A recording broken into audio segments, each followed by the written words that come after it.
Hi there, everyone. Welcome to this episode of the Classy Podcast. I am your host, Mary Sturgill. This is the podcast that's brought to you through a partnership between the Hill Institute for Innovation and Entrepreneurship and the Communication Studies Department here at Furman University. And we're right in the middle of our summer series this summer where we talk to current Furman students and recent alumni about their entrepreneurial ventures. And today, my special guest is Alexa Valdovinos, who was the winner of the Paladin Pitch competition, not this past year, but the year before that. And she is the founder of her company, Monte Valle LLC. Did I say that correctly? Yes. Okay, good. Welcome to the show. Thank you. So Alexa, tell us about Monte Valle and how you came up with the concept for that. Yeah, so it all started in high school. So I have been a musician for 8 years. I started off playing the flute, and then I expanded into playing saxophone in high school. And so it all started off in my little band room during COVID. 2021, peak COVID, there was probably 5 kids in my class. So we didn't really do a whole lot. Right. And so I kind of sat there one day and I was like, Mr. Stewart, who was my band director at the time, I wonder if we can make reeds out of something else. Like, they have so much waste. I mean, you use them for like a couple weeks and then you just throw them away, but there's so much waste with them. Right. And so we got to thinking, and he was like, I think you're onto something, Alexa, but maybe you should wait until college to really like fully grasp and have more, access to resources. I was like, okay, Right. I'm going to do it. And so I had joined FUSI my freshman year because I just knew that I wanted to be an entrepreneur. And I remember Matt Reeve at the time, who was working with the Hill Institute, he told me, okay, Alexa, do you remember that idea that you had with the reeds? Because I pitched it in the fall semester at their little like big ideas competition. Right. And that's when I really like kind of developed it a little bit more. And I was like, I looked at him funny. I was like, yes. And he's like, well, do you want to, pursue it? I'm like, oh, 100%. And so that's when, I started working with the Hill Institute, and I actually went to Charleston to compete in the SoCon Entrepreneurial Challenge. And that's when, I had like 3 days to make a whole pitch deck and develop this whole product idea. Wow. Yeah. So that's when it fully, I would say, took off. Yeah. So you went down to Charleston before you won our pitch competition here, right? So they were just like, here, let's get run with this. And you're like, absolutely. Yeah. So what had happened is that they were taking Brooke Dominiak, who was the winner the year before me with To Go Bros. And she was in the profit portion. And they were like, well, we don't have anybody for the nonprofit portion. So would you want to do it? And so I was like, I mean, a free trip to Charleston, sure. It'll be a good opportunity.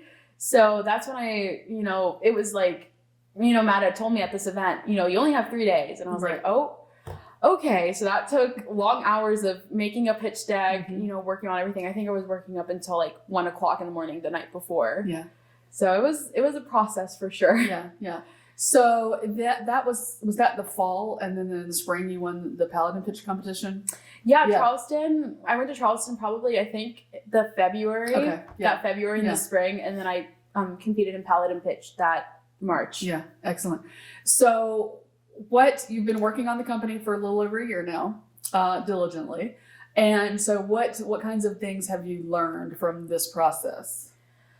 I've learned quite a bit. I've learned that, there's a lot of different little nitty-gritty details in order to start a business. Yeah. It's not easy to just say, I want to start a business and do it. I have a business. Yeah, exactly. Like it takes, making it LLC approved, going through all the proper permissions, making sure that everything is legal. The licenses and all that the stuff. licensing, the buying, for my product in particular, prototyping and researching. And a really important thing that I've learned is that not everything's going to go how I originally thought it was going to go. Right. I remember, I had this huge vision, like I wanted everything to be compostable, biodegradable. But Olivia Esquivel, who's the co-founder of Southern Press, she was one of the judges when I won. Right. And she told me, like going in that industry of the sustainability organic industry is hard. Yeah. And so not everything is going to go how you want it to. And that was hard for me. Right. And so realizing that, it's okay if things don't go the way that your blueprint ideas say they're going to go. Yeah. And just because they don't go that way right now doesn't mean they won't in the future. Of course. Of course. So what prompted you to create the sustainable portion of this? Like you could create reads out of other things, right? But how does the sustainability play into that? I've always, so both my parents are from Mexico. Mm-hmm. I've grown up going there since I was really little, but I've also grown up in the mountains here. I grew up in North Carolina, about 30 minutes from here. Yeah. So I've just always grown up around, forest and mountains. And my parents always taught me, take care of what you have, let's be sustainable and let's recycle, do all that stuff. But it was really during COVID when I had a lot of thinking time, and I was like, reeds, they produce a lot of waste. Yeah. And it adds up, because I'm just one musician out of millions on this planet who use like boxes of reeds over weeks of time, and each of those produce single-use plastic, single-use, waste. Yeah. And that's what really got me, was like, there needs to be change, because I want to have a future. I want my kids one day to have a future in growing up in the mountains. And if, we don't do something about it, we're going to lose them. Yeah. So that was my biggest, I would say, motivation. Yeah. So you've been prototyping. How's that going, and what's going on with it? Yeah. So right now we are, I'm working with my old high school, and right now they have a reed machine, which is what helps create the reeds itself. Yeah. So right now they're going to prototype the material, use the machine, see how that's working. I'm also working with the middle school over there as well to kind of do some researching with some 3D printing as well. Yeah. So it's going. It was definitely a long process to figure out, what we need, what we don't need. Right. Sourcing the material, because that was something that was really important to me. Yeah. Was making sure that I sourced well. So what is the material? What are you making them out of? Because I know originally in your pitch, and this is maybe how something might have changed, is that bamboo goes really quickly. Let's do bamboo. It's a renewable source. Yes, that's what we're hoping to use right now. We're also kind of, just for the prototyping, just to make sure all the machines work and stuff, we're using still cane, but I'm also using most of bamboo, which is what I originally had wanted to, and what I told in my pitch. Yeah, yeah. Oh, excellent, excellent. So you're just setting all that up to be able to do the bamboo, and then are you working with bamboo farmer? I mean, are there bamboo farmers? Well, I worked with a small business right now to kind of start sourcing. I'm hoping that maybe in the future I can work with bamboo farmers. I can work with the Veterans Healing Farm up in Hendersonville, North Carolina. Oh, yeah. They grow bamboo on their farm, and it's a nonprofit organization. Right. I love that partnership with the nonprofit, and and they're doing great things up there. That's awesome. Because I don't know of any bamboo farmers. I don't either. Right. Yeah, I just know people who always tell me, they're like, Alexa, like, can you come, I have bamboo all in my backyard. Can you come get it? Right? Yeah. You'll be having everybody come ask you to do that. Here, I have some bamboo for you. What do you think you've learned through this process that you were just like, wow, I'm so glad I learned that early on? I would say it's what Olivia Esquivel told me, is that it's okay if you compromise. You have to pick and choose your battles, especially with sustainability and businesses, because it's not cheap to start a business either.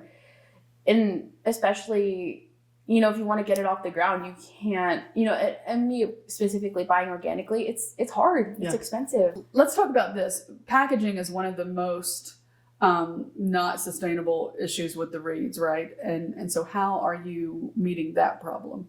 Yeah, I'm also sourcing more sustainably. I'm hoping to use in the future some sort of like beeswax that'll hopefully control the humidity and moisture, because that's a really big thing in reeds, is that, in transit, they're very fragile. I'm hoping to also work with Bubble Paper. It's a company that makes basically bubble wrap, but it makes it out of cardboard and paper. So I'm just trying to source and make it more sustainable, more not as like wasteful and reusable. And reusable. Yes. Yeah, and that makes sense, because and then you have to do some testing, I would imagine, to make sure that moisture doesn't get in transit. Yeah, that's what we're hoping to do through this whole process with my high school throughout the summer. Is just once we test the reeds, test all the other material as well. What advice would you have for other students who have an idea? Because you very well could have sat back and said, oh, that's a great idea, but never done anything about it, right? And I love the fact that you're reaching back to your high school and they're helping you with it to get those high school students involved in this, because I think that will probably influence the future entrepreneurs even more than you know, right? What advice would you give to other potential entrepreneurs who might have an idea but haven't acted on it yet? I would say the biggest piece of advice I would give is take baby steps. I have to do that a lot as a college student. I started to say, yeah, as a college student, I don't have all the time in the world. I'm involved in a lot, and so knowing that it's okay. Like, it's okay if it's going to take time. Yeah. It's going to take time, but don't lose sight of your goal. Yeah. I know that there were definitely times, Keep going. There were definitely times where I just got so caught up in the college life that I was just like, oh my gosh, am I really going to be able to do this? I've never done this before. You know, I'm a first gen college student. Like, I can't even tackle that. Like, am I going to be able to do this? But just remembering that, you know, you have an idea and sticking to those goals and knowing that baby steps are okay is the biggest piece of advice. Yeah. That was going to be my next question. How in the world are you balancing this? Because aren't you president of FUSI as well? Not this year. You were last year. I was the VP of marketing. Okay. Of marketing. Yeah. Well, that's a lot, right? Yeah, so how are you sure. balancing all that? Well, yeah, taking baby steps. Just like taking the time that I can. Like last year and last semester, I would focus on my school, but then take the time that I did to just work on pitch decks, work on emails, doing that. Just taking a little bit increments of time. Yeah. And just working on it little by little. Yeah. And in the end, it'll add up. Yeah, but that's just true. Also focusing on like my mental health, making sure that I'm doing that, making sure that I'm finding a good balance. Exactly. The, you know what I do? I work in Pomodoros, which I think I've talked about this before on the podcast, because you do have to compartmentalize things like that when you're having all these balls in the air, right? And so I work for 25 minutes on this project, and then 25 minutes on this project, and 25 minutes on this project. And I get up between those projects or whatever it is that I'm working on and, you know, go get some water or go have a quick chat with somebody or something like that. And then it refreshes my brain a little bit to sit right back down and get right back into it. So there's 25 minutes that I'm spending on that particular thing are really intentional and really focused on that thing, right? And so I'm not thinking about anything else while I'm doing while I'm in that 25-minute time period. That's helpful. And I love the fact that you're pretty much doing that at this young age. It took me a long time to figure that out. It took me a long time too. Yeah. So what's next? So after I prototype all of my materials, do the proper research, I'm hoping that I can start selling, you know, get my online business going and hoping to distribute to high schools. That's what I'm hoping to do as well. Sell directly to high schools and middle schools in the area and up in North Carolina. That's where I'm kind of hoping to get my start because, you know, that's where I grew up. Right. And so that would be the next steps, is just getting the prototyping done, making sure that it's good to go, and then selling. This is going to be totally online, right? And people from all over the world could find you, right? You just have to help them find you a little bit. Yeah. Yeah. So I love that because, I mean, I'm thinking of so many marketing ideas, which I'm sure you have a plan, or are coming up with a plan for how to go about doing that. I love that. So you did Greenville Starts. Tell me about that experience as a college student too, because like you needed one more thing on your plate. Greenville Starts is a great program that helps entrepreneurs kind of launch their business no matter where they are in their business, right? And take it to the next level. But it is time consuming. You are meeting, you know, every week, right? So tell us how Greenville Starts kind of helped you. Oh my gosh, it was an amazing opportunity. The Hill Institute does so many amazing things with that program. I learned leaps and bounds, you know, so much information that I wouldn't have learned on my own. You know, it definitely was like, you know, time, I had to learn time management a lot with that because it was every week I have to come down here, make sure I take an hour of my day, then come back, make sure I get everything done. But all of it was worth it. Yeah. I could say that. You know, I got to learn from so many other people as well. Experts in their field. Yeah. Yes. And see so many different markets, see so many different levels because there's so many people there who, you know, have a business already or are wanting to start one. And it was all wonderful just to see all the different walks of life and all the different speakers that they would help come in helped so much. Yeah. What is the one big takeaway that you took away from it? Oh, that's hard. Because there's so many. There's so many. The biggest takeaway I got is planning. Planning. You have to plan out everything beforehand. You have to plan out what your budget's going to be. You have to plan out where you want to distribute. You have to plan out what your pitch is, what your market is, what your point of sales is going to be. Planning is what I learned the most. So when you how are you raising money? I mean, we know you won the pitch competition, and so that's helped some. Yeah, that's kind of where I'm starting right now. Yeah. Is I'm just hoping to kind of base everything off of my winnings from Mm-hmm. Paladin Pitch, and then Yeah. hopefully in the future, if I do get it off the ground beforehand, that's where I'm hoping to. When you get it off the ground. Yeah. Yeah, when, well, yes, when I get it off, not if, when. Yeah, So, yeah. So the sales then will hopefully maintain you. yeah, that's what I'm hoping. Yeah, for sure, for sure. And I think you have found a really important niche because we don't really think about sustainability in the music industry at all. And I think you can come up and broaden even beyond the reeds. Have you thought about that at all? Oh, definitely. Yeah.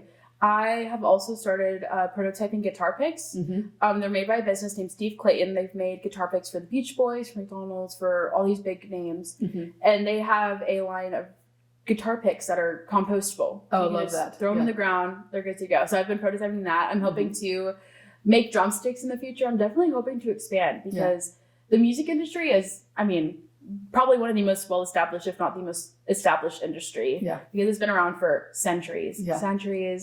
And there hasn't really been a huge change, Right. People find something that they like and they stick with it. Right. And they right. like consistency. So Yeah. that would be And that may be your biggest barrier is getting people to try the new thing, yes. the new pick, the new read, because they're Yes. so used to what they're used to. Yeah, that's why I'm hoping to start in the school system Yeah. because I know that Start them young. start them young, show them that they're good, Yeah. and they're gonna keep sticking with them throughout their whole career. Absolutely, absolutely. I love the way that you think, Alexa. Oh, thank you. Thank you so much for coming on. Oh, thank you so much for having me. All right, that does it for this episode of the Classy Podcast. Remember, if you or someone you know is an entrepreneur, check out the Greenville Starts program. Just go to the Furman website, the Hill Institute's website, and you'll see information there about it. If the fall cohort is full, then of course we're starting a spring cohort. So put your name on that list to get into one of those cohorts and learn from the experts, no matter where you are in your business. Also, if you're a student like Alexa and you have an idea, don't sit on your laurels. Put the idea together and join the Big Ideas competition coming up in the fall. And then, of course, in the spring, the Paladin Pitch competition as well, because what we do is we have you pitch for the big ideas, and then each of those winners go into the big spring pitch. So you could get some money like Alexa to launch your big idea. Listeners, thank you for tuning in today. You can watch us on YouTube. If you have not done that, jump on over to our YouTube channel. And of course, you can listen to the podcast wherever you get your podcast. Remember, this podcast is brought to you through a partnership between the Hill Institute for Innovation and Entrepreneurship and the Communication Studies Department here at Furman University. This particular episode was produced by our student producer, Isabella Martinez. Until next time, everybody, dream big.